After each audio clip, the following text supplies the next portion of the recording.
Assalamualaikum, Hau dan Penegak. Negara Islam ialah sebuah negara berlandaskan syariat Allah. Dalam negara ini, setiap rakyat Islam maupun bukan Islam mempunyai tanggungjawab dan hak yang dijamin oleh undang-undang Islam. Hal ini bertujuan untuk menegakkan keadilan dan kesejahteraan rakyat.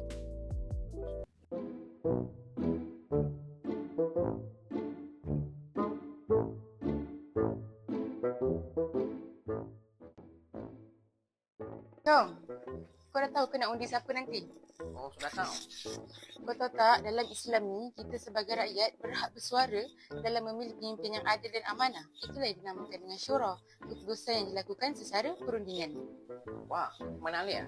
Walaupun saya non-Muslim, tapi saya tetap melindungi dan bebas bersuara. Ya, betul. Selagi pemimpin menjaga hak semua rakyat dan menegakkan keadilan, Islam mengiktiraf hak politik kepada semua golongan.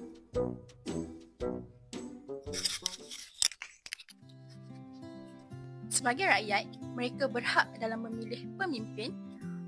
Mereka juga dibenarkan untuk memberi pandangan melalui syura dan mereka dibenarkan untuk menegur pemimpin dengan beradab. Dan dalam Islam juga, kita menolak sekeras-kerasnya kezaliman dalam pemerintahan.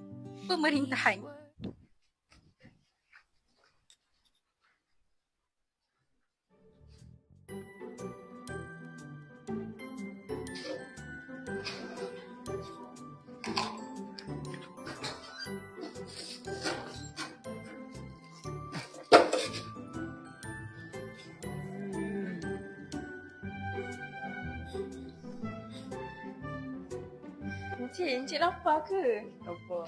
Lah, saya dah belikan makanan. Oh, terima kasih. Dalam Islam, kami diajarkan untuk berbuat baik dengan semua orang tanpa mengira kaum, bangsa dan agama. Terima kasih, saya menghargai.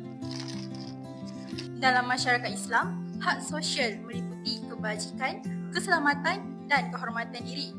Rakyat bukan Islam atau Sunni berhak dilindungi, mendapat bantuan serta kebebasan untuk mengamalkan agama masing-masing. Seterusnya. Assalamualaikum Pak Kasim. Waalaikumsalam. Saya datang ni saya nak bayar zakat keluarga saya. Berapa ramai tu? Dalam 3 orang. 3 orang. Kamu nak bayar berapa ni? Dalam RM21 lah kan. Boleh ke? Saya bayar ni untuk menyempurnakan ibadah puasa saya lah dan menyucikan diri. Alhamdulillah. Semoga Allah Ta'ala merosakkan rezeki kamu ya. Terima kasih Pak Kasim. Baik. Terusnya. Banyak ni. Encik nak tanya, zakat ni apa?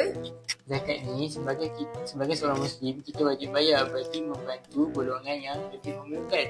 Oh, saya mu'alaf. Dulu saya kena bayar cukai jizyah. Jizyah ni satu bentuk sumbangan kepada negara dan sebagai balasan, kami dilindungi di negara ini.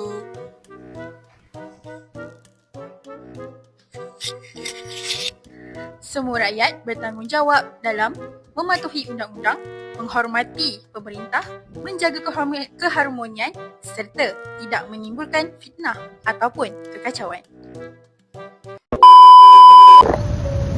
Negara Islam menegakkan prinsip keadilan sejagat.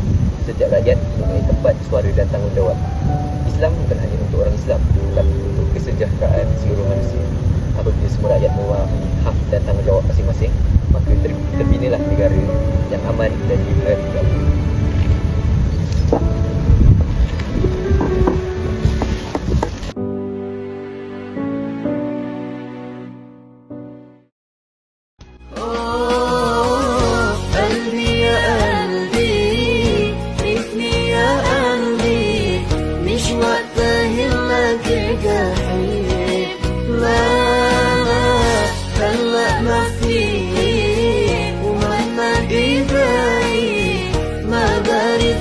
صلوا